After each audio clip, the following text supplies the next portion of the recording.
وَلِكُلٍّ جَعَلْنَا مَوَالِيَ مِمَّا تَرَكَ الْوَالِدَانِ وَالْأَقْرَبُونَ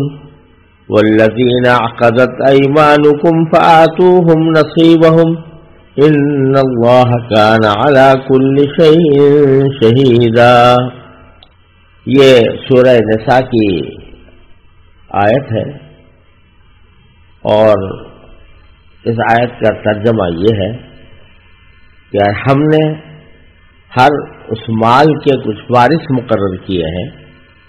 جو والدین اور قریب ترین رشتہ دار چھوڑ کر جائیں، اور جن لوگوں سے تم نے کوئی عہد باندھا ہو تو ان کو ان کا حصہ ادا کر دو، بے شک اللہ ہر چیز کا گواہ ہے۔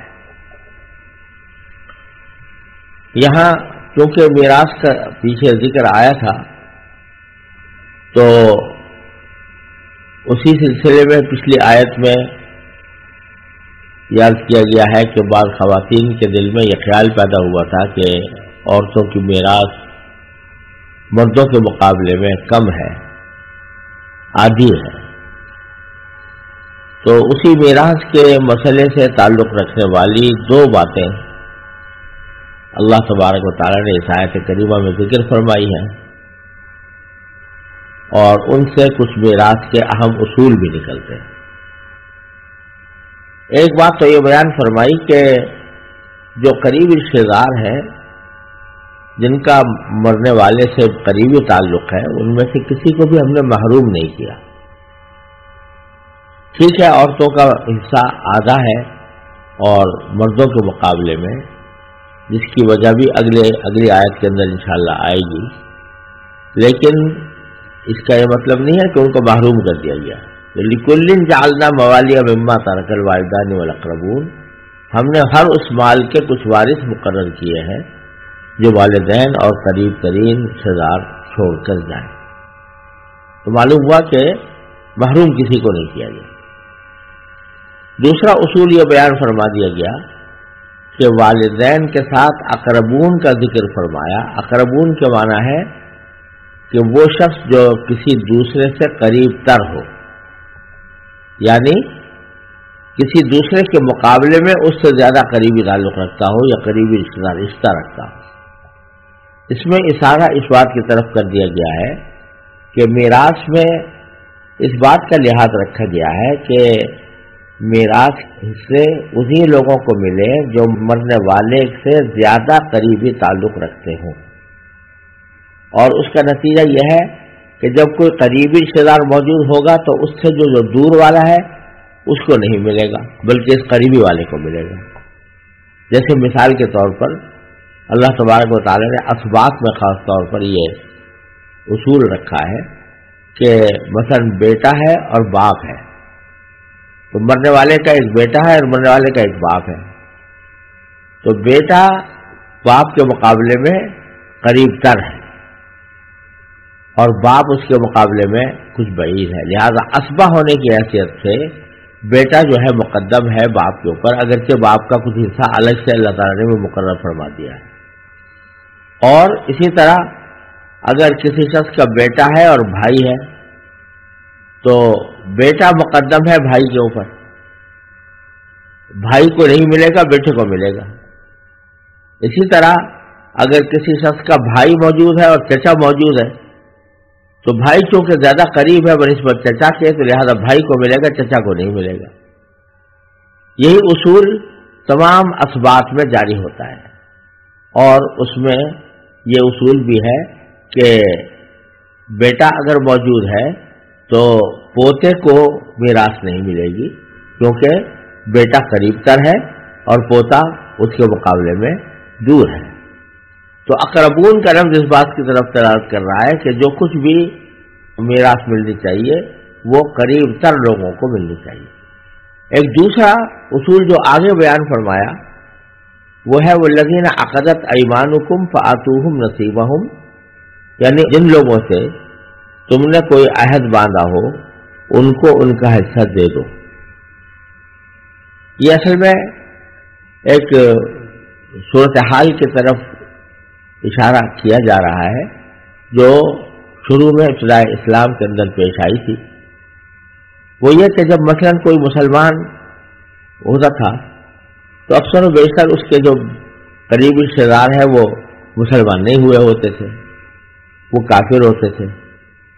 تو اس بیچارے کا کوئی قریبی رشتے دار نہیں ہوتا تھا جو مسلمان بھی ہو،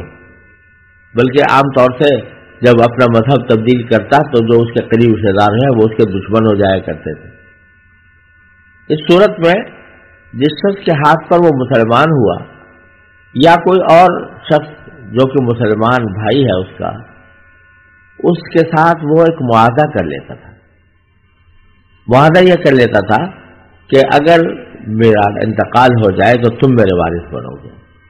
کیونکہ میرے جو قریبی رشتے دار ہیں وہ تو سارے غیر مسلم ہیں، ان میں سے تو کوئی وارث بن نہیں سکتا، تو اگر میرا انتقال ہو جائے تو تم وارث بنو گے، اور اگر مجھ سے کوئی جنایت سرزد ہو جائے، یعنی کسی کا میں کوئی نقصان کر دوں، تو اس کا تاوان ادا کرنے میں عام قاعدہ یہ ہوتا ہے کہ تاوان ادا کرنے میں انسان کے خاندان والے شریک ہوتے ہیں۔ تو اگر میرے ساتھ ایسا کوئی واقعہ پیش آئے کہ مجھ پر کوئی تاوان واجب ہو جائے تو میرے رشتے دار تو کافر ہیں، وہ تو مجھے اس تاوان میں میرے حصے دار بن نہیں سکتے،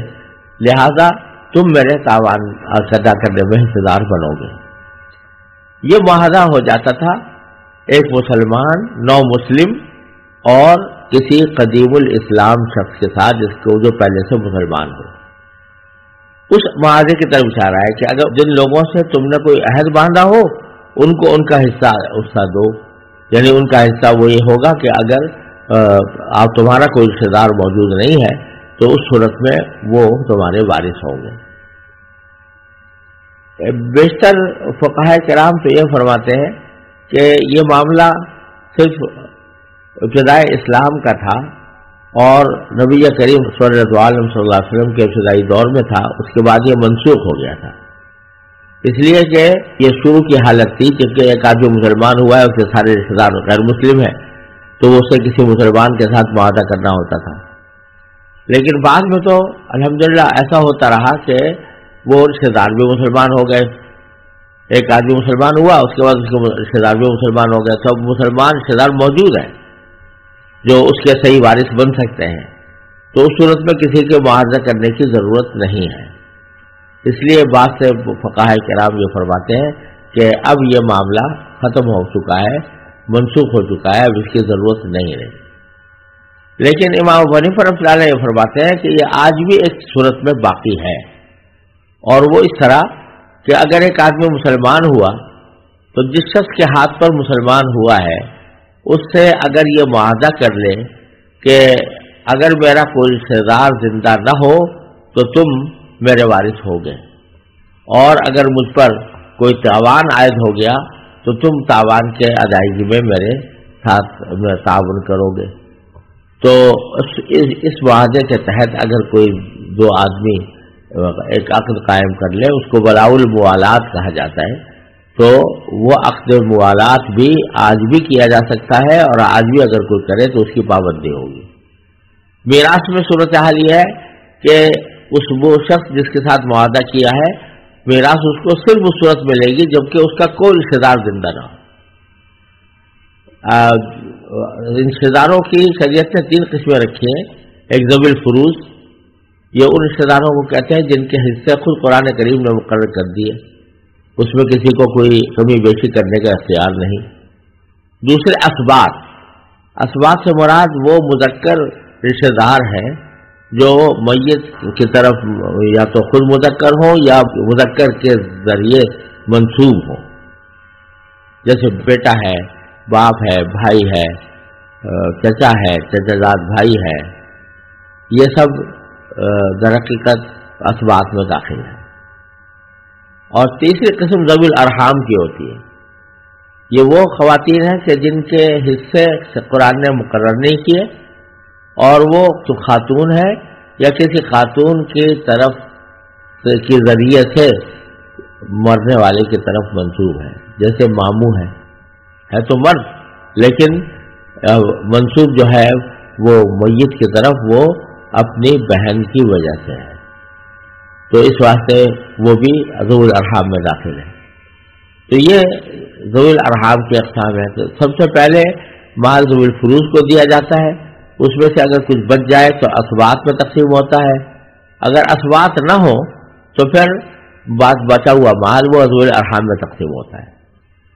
ولاء الموالات کا حکم یہ ہے کہ جس شخص کے ساتھ ایسا معاہدہ کر لیا گیا ہو جس کا ذکر اس آیت کریمہ میں کیا گیا ہے، تو اس کو اس وقت ملے گا جبکہ کسی آدمی کا نہ تو کوئی ذوی الفروض میں سے کوئی رشتہ دار موجود ہو، نہ اسبات میں سے موجود ہو، اور نہ ذوی الارحام میں سے موجود ہو، گویا کوئی رشتہ دار ہو ہی نہیں طرح سے۔ اس وقت میں پھر اس شخص کو اس کی میراث ملے گی، اس کو مولا الموالات کہا جاتا ہے۔ تو اس کی طرف اشارہ ہے کہ والذین عقدت ایمانکم، لوگوں سے تم نے کوئی عہد باندھا ہو، فآتوہم نصیبہم، تو ان کو ان کا حصہ دے دو۔ اور پھر فرمایا ان اللہ کان علی کل شیء شہیدا، بے شک اللہ تعالیٰ ہر چیز کا گواہ ہے، یعنی جو تم نے معاہدہ کیا ہے اس معاہدے کا بھی گواہ ہے۔ تو کہیں ایسا نہ ہو کہ معاہدہ تو کر بیٹھو اور پھر اس معاہدے کی خلاف ورزی کرو اور اس معاہدے کی پابندی سے گریز کرنے کی کوشش کرو، تو یاد رکھو اللہ تعالیٰ دیکھ رہا ہے اور ہر چیز کا وہ خود گواہ ہے۔ اگر تم نے معاہدے کی خلاف ورزی کی تو تمہیں سخت گناہ ہوگا اور اللہ تعالیٰ کی طرف سے سزا کا سامنا کرنا پڑے گا۔